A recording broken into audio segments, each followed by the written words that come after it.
Welcome everybody to another episode of Love One Life. I'm Fred, this is Drea. Hi. And we're going to be talking today about finding peace. It is not your job to be in control all of the time. You will not be able to control everything all of the time, certainly not people. I don't think it gets talked about widely enough how addictive drama is. Do you know how addictive it is? Go on to Netflix, Prime, wherever, and see how many of them involve people killing each other, murdering each other, being really manipulative and cruel to one another. Yeah.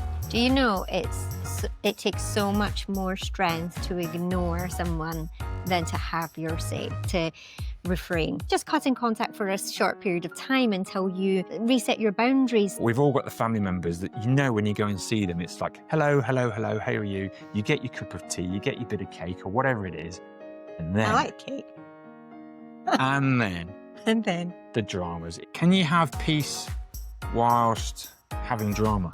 Nope, you can't. I go mountain biking and I get a lot of grief from walkers, from snipey comments through to full face, just shouting at me as I'm going past. I've got some top tips. Top tip number 1, stop trying to solve everyone else's problems. So, Drea, finding peace. Yes. A huge topic for us personally. Yeah. And I think it's undervalued by people in terms of what peace brings to your life. Do you want to explain to people how you've brought peace to your life so that when we're talking about this, there's going to be a bit of context of what maybe people might be thinking WTF is finding peace? Okay, for sure. I had a long journey to finding peace personally. It was something that I always wanted to do. And but did not find? And struggled, and just really, really struggled. And somebody said to me one time, D for Drea, D for drama. Yeah. Painful. And it was so painful because I was a magnet to it and I didn't want it. I wanted the complete opposite. And in fact, you know, I would say out loud, I just want peace. I just want peace and quiet. And so that for me is the explanation of like finding a place and an environment and a time and a space where I didn't feel anxiety, where I didn't feel locked in drama, where I didn't feel like people were knocking down my door to bring me drama. All of those things. I wanted harmony. I wanted harmony in my life. I wanted quiet. I just wanted to feel good more than I didn't. And so why does this topic inspire you? Like, why are we talking about this today with the listeners? Because I found it. I found peace. And wow. Yeah, that is why it's so important to me. And it feels so good.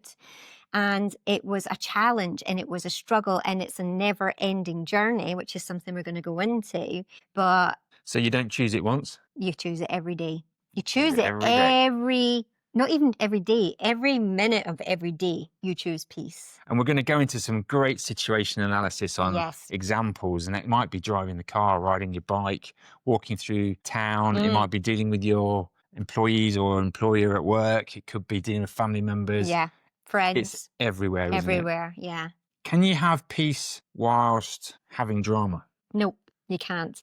Even just like as little as a few months ago, there was a situation that came up which allowed for a little bit of drama in an area where I felt like, do you know what?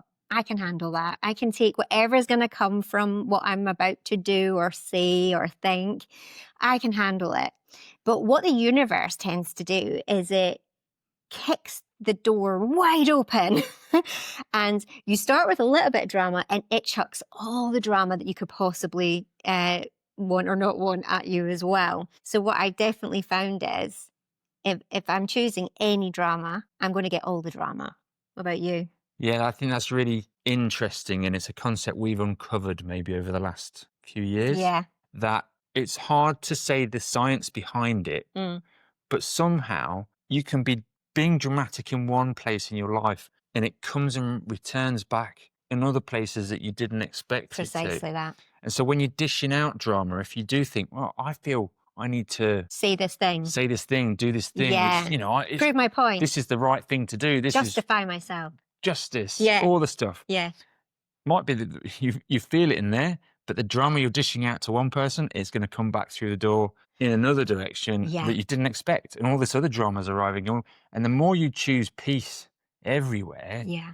the more all the hatches stay closed. Mm-hmm.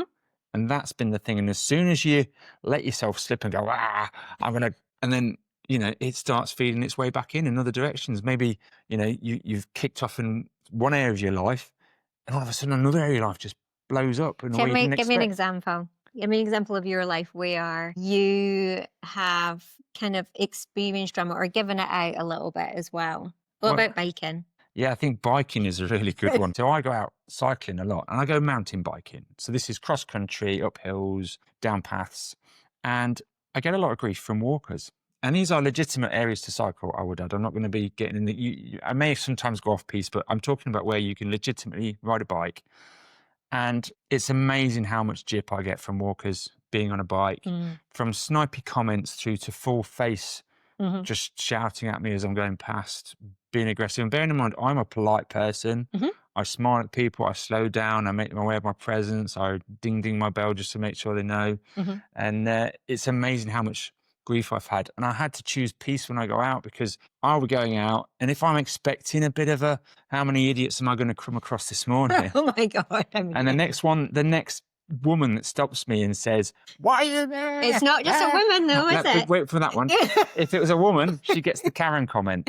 All right, Karen, how's your morning going? All right, if it's a Mike. Oh, it's amazing.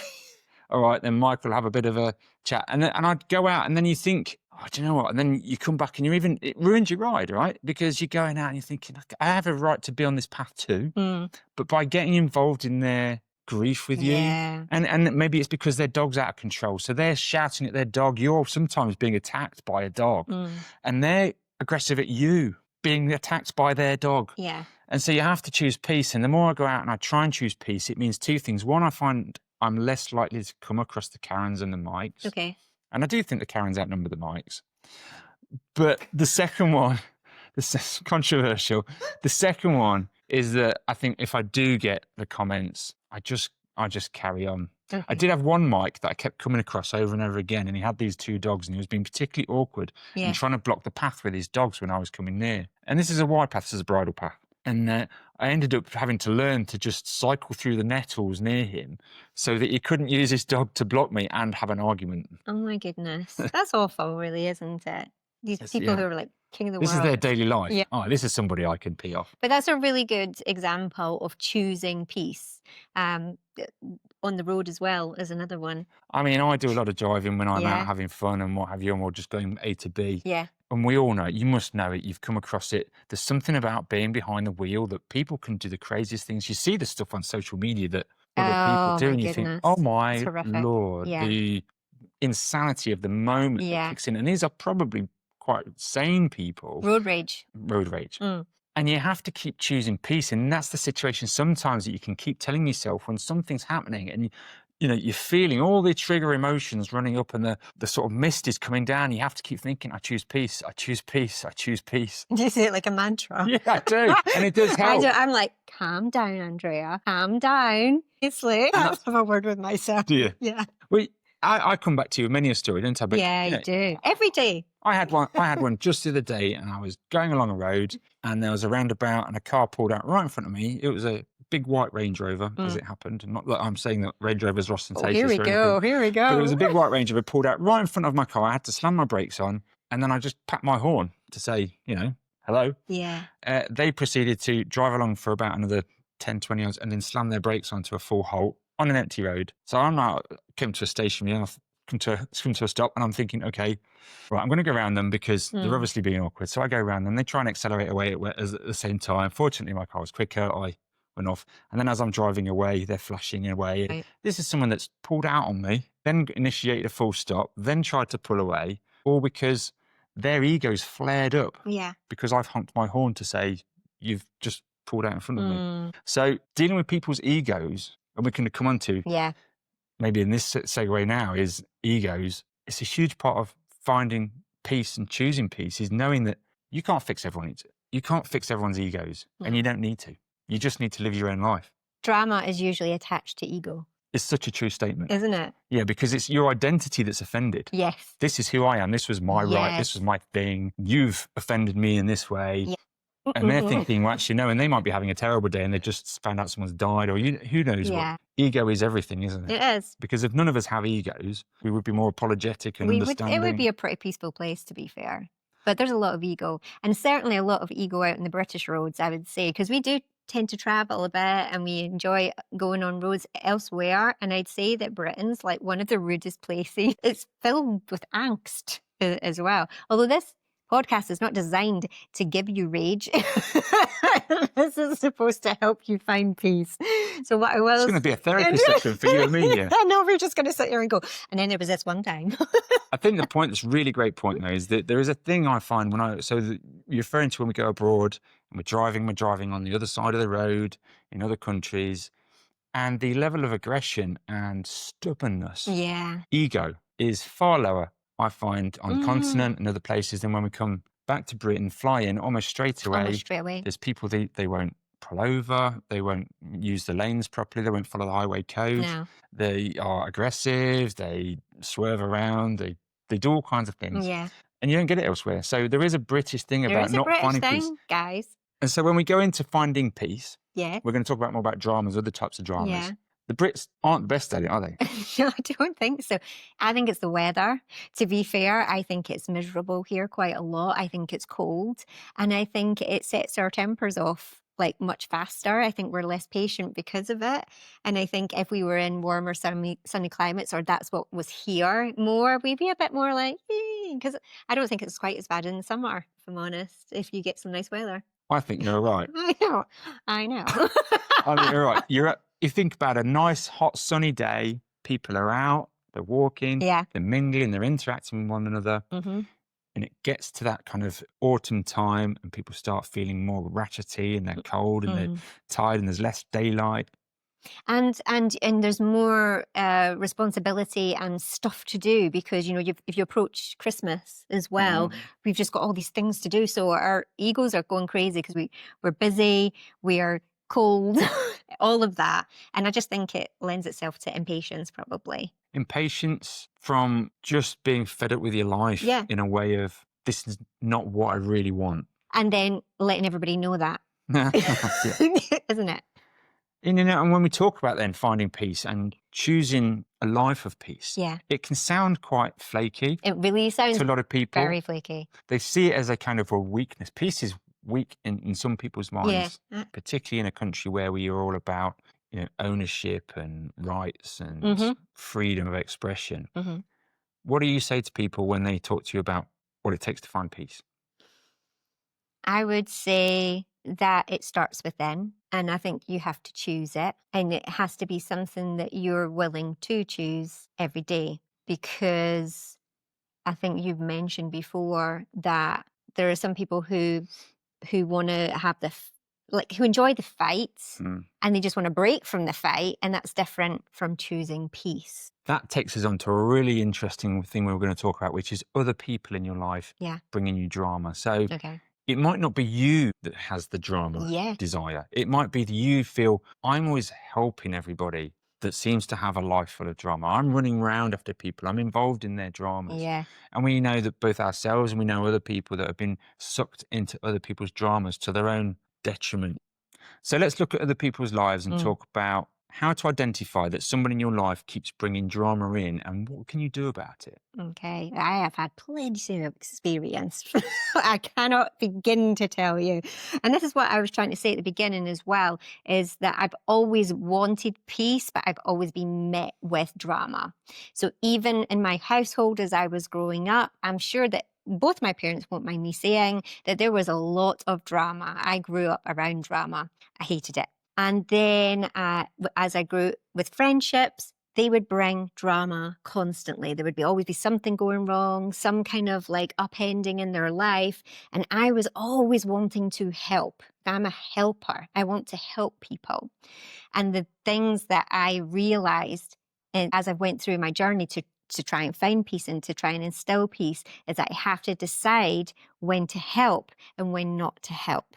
And that's been the biggest part of my learnings. Interesting. So when people are finding a lot of drama coming in, and it can be from your children, it can be from your parents, it Yes. can be from your best Yeah. friends, it can come very close. And when it's very close, that's the thing they're struggling with. They think, I can't just stop dealing I with this can't person. stop yeah. So you find that you you struggle to stop dealing with the person because you're used to your roles in life as well. So they're used to coming to you with their drama and you're used to solving it. But so if I don't solve it anymore, what do I even do? How will they survive? How will they survive? How will the world keep turning? Who knows?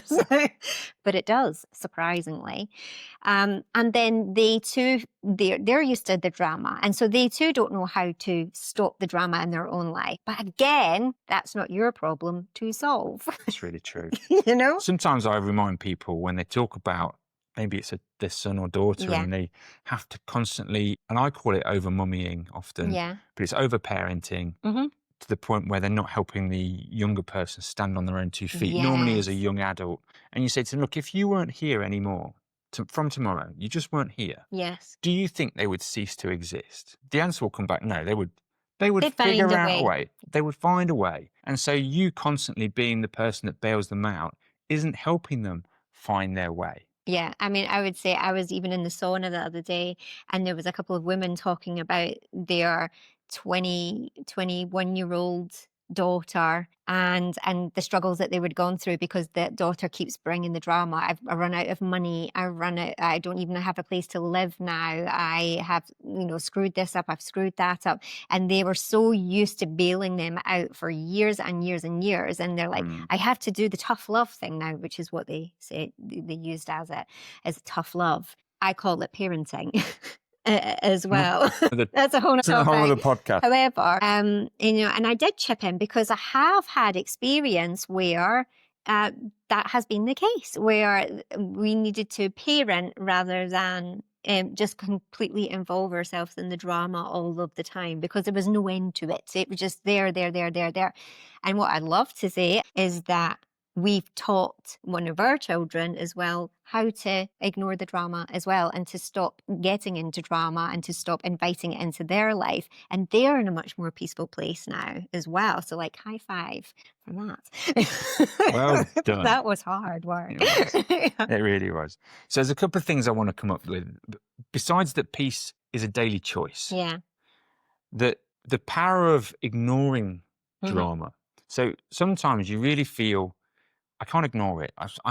Someone's in my life. They're sending these things in. It could be something to do with close relationships, ex-close relationships, family, friends, and you just feel you get sucked in. You're in the drama. Yeah. The power of ignoring it. The power of saying, I'm going to choose a path that maybe doesn't include that person in it anymore. Yeah. I'm not going to say anything. I'm not going to do anything. Tell us about how that works. Do you know it takes so much more strength to ignore someone than to have your say. It takes so much more strength to refrain. It really does. It really does. I think somebody said that to me one time. It's like the amount of strength that you have in which to stop communicating or stop talking or stop getting involved with it. It is so easy just to verbal diarrhea your thing or to, retaliate or to justify. It's so easy to do that. The strength comes from the ignoring or the cutting contact, or even just cutting contact for a short period of time until you kind of reset your boundaries together, where you can have that discussion and go, hey, listen, we haven't spoken in a while, but this is because of this. Let's see whether or not we're both emotionally mature enough to set the course on a different path and way in future, because you don't have to cut off contact forever. But I do find that the power of silence is incredible. It is freeing, and it's funny that that's where peace lives. It is, and this talk about not cutting off permanently. Yeah. And resetting your boundaries is a really powerful thing to think that the relationships in your life all have a pattern. Yeah. Because it's how you're all used to interacting with each other. And if you were to change that, there will be resistance often to begin with. Yeah. But when you say, I'm now choosing peace to yourself, you don't have to inform everybody you're choosing peace, but you say, I'm choosing peace. I'm not getting involved in the latest drama from here or there. And when it next comes in, you just play silent. And people will soon learn over a period of time that when they come in and they get treated with this silence, and if they ever ask you, you can say, well, it just seemed like a lot of drama to me and I didn't Yeah. want to be involved. But when you come in and bring nice things into my world, I'll pick up the phone. I'll have a chat with you. We can hang out. And if they can never bring you anything other than drama, then Yeah. you know that that person's probably not about you, they're about themselves. And I think that it's actually very easy to instill this. I'm sure you must have had conversations before, right? Where people will be like, ba, ba, ba, ba, ba, ba, ba, at you, right? If you're not responding to that, I've had a few. you had a few. If you're not responding to that, if you're not saying things back, if you are not getting involved in the conversation, if you are not, like, yeah, I totally understand you. I'm totally got, oh yeah, that makes so much sense. If you're not feeding that conversation, it goes pretty quiet pretty fast. Because if they're not getting anything back, it's like, oh, what do I do here then? And then if there's a silence, you can lead the conversation to something more positive where there isn't drama. Do you know, we've all got the family members that when you go and see them, it's like, hello, hello, hello, how are you? You get your cup of tea, you get your bit of cake or whatever it is. And then, I like cake. and then the dramas, even if it's not dramas in your own world, this is wrong with the world, that's wrong with the world, the politics, the this, the that. Yeah. And the amount of people that they live by communicating, they just go straight to drama rather than sitting there having a laugh, having fun. And sometimes you leave someone's house thinking, oh, I just feel tired after going there because it's mentally exhausting. Yeah, it's no fun. There's no laughs. It's No. all just raggy. I think you're right. Like, that's the whole thing of having to choose peace. Like, I want to choose fun. I want to choose to have a good time. I don't want to choose to feel that thing either in the pit of my stomach or my chest getting tight. You know, it's like watching a drama on TV, or, you know, these people who watch all of the murdering kind of stuff, or on social media where your algorithm kicks in because you've happened to watch something where somebody's fighting in McDonald's or something like that. And then suddenly it starts showing you all this other angsty stuff. You have to make a choice of going, do you know what? don't want it. I don't want it. This is not making me feel good. That choice is really hard, I believe, for a lot of people. I agree. And the algorithms of social media and everything else, they want you to keep scrolling. They want the next viewing. They want it. And it becomes an addiction of its own. And I don't think it gets talked about widely enough how addictive drama is. And do you know how addictive it is? Go on to Netflix, Prime, wherever, and see how many of them involve people killing each other, murdering each other, being really manipulative and cruel to one another, being really vicious in a kind of subtle, passive-aggressive kind of way. What, you know, the kind of dramas that humans can bring. Or go to the news. Go to the news. Go to the news. That's all drama. It's all negative. And half of it's not even true. Yeah. Or very loosely true. Very loosely true. And it's difficult often to explain to young people how much misrepresented news there is, isn't it? And again, that's another podcast. But what I would say is you can make a choice not to look at the news. I make a choice. I want to be informed about what's going on in the world, don't get me wrong. And I'm a little bit gutted when I'm not. You know, like there's people talk, oh, have you seen that war here? Or have you seen this here? And I'm like, I haven't, because I choose not to go onto the news. You always know what Kim Kardashian's wearing, eh? Not Kim, probably like Courtney and Chloe. No. But my algorithm, to be fair, on my, say, even on my Instagram, is full of fun, announcements, cuteness, laughter, all that kind of thing, because that's what I'm choosing. I will literally delete stuff that I don't want to see anymore. I learned that as well, and it really works. I mean, you have little puppy dogs probably crawling across the screen. I do. She loves. I love them. Little kind of poodly crossbreeds. Just anything. Yeah. Anything puppyish. So we're getting off topic. But one thing I want to bring in is that being peaceful doesn't mean being weak and rolling over. No. And that's something that's there's a kind of silent power in not getting involved in other people's dramas, providing support if it's effective for the person, if you feel it, but not helping them go back around the loop again. And we talk about, it's like the classic, don't tell a fool 3 times. You know, tell somebody once, tell somebody twice, but don't give them the advice. 3rd time you're a fool or something, Yeah, after that, if you're doing something for more than the 3rd time for somebody, they're not learning and they have no intention of learning. Their intention is to keep relying on you. They don't want the advice. They just want to have a whinge. Absolutely. Don't they? So I've got some top tips Let's run through the top tips. And Are you ready for them? absolutely. Okay. Top tip number 1, stop trying to solve everyone else's problems. Just let that digest. If you're somebody who instantly just jumps to be like, I can solve that, I can fix that, that right there is your first problem with regards to finding peace.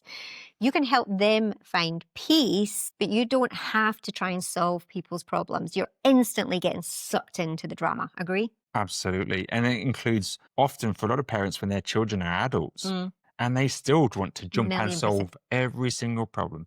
Their phone's broken, their this is broken. We're jumping in the car, we're getting the thing, we're driving it round town, we're doing the thing. Stop. Yes. Yeah. And that's so true. Parents are really good at trying to solve our kids' problems. Sometimes let them solve it themselves. You would be amazing how resourceful kids can be, and they need to be, because you're not going to be around forever, and they need to do these things by themselves. So please help them choose peace as well by able to being problem solvers. Like, that's a good thing to do. Okay, number 2. Is that all right? Yeah. Okay. If the person who's bringing drama to your door doesn't take advice, they are not ready for the advice. Yes? Fantastic. That's it. They're not ready for it. If they keep on banging on your door and they keep saying they need advice, and you keep giving it, and you've given them it in a plethora, tons of different ways, all of it, they just are not ready. So just listen to them and then make them a cup of tea and give them some cake. Brilliant. Okay.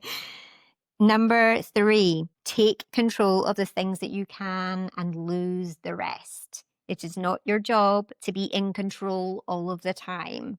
You will not be able to control everything all of the time. Certainly not people. Okay? That includes having opinions on things you can't change or control. Yeah. If you can't change or control something, what is the point of having an opinion on it? Yeah. It just holds you back. It does.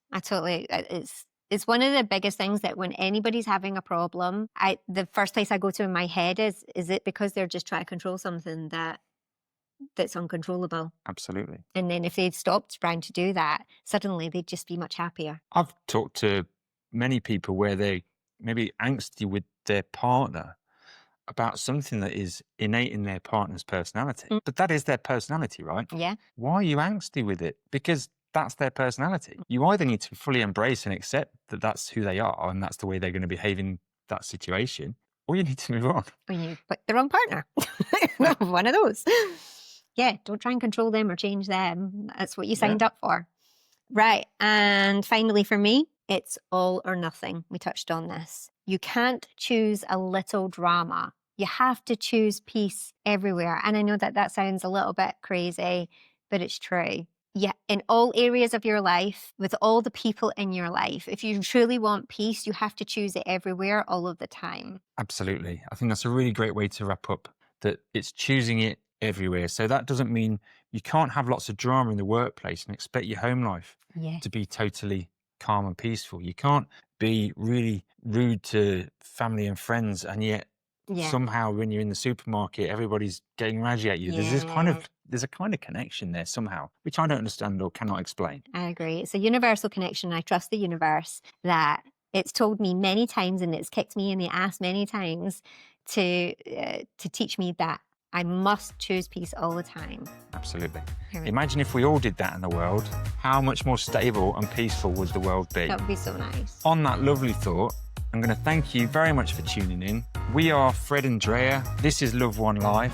Please do subscribe to the channel. The more that people subscribe, the more you get to see it, the more we grow.